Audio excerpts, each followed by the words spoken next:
Pay her ito.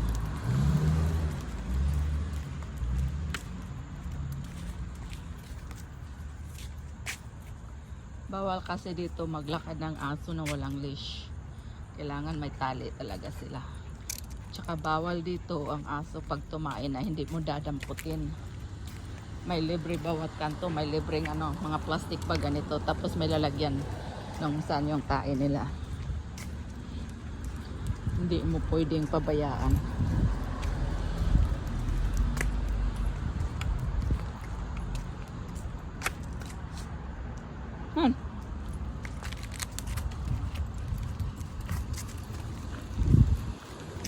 Ripley.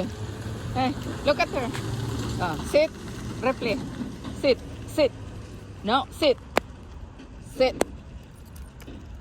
Baby pa kasi siya eh. Pero malaki lang siyang aso. Bibing damulag. Ripley. Ripley. Para siyang uod.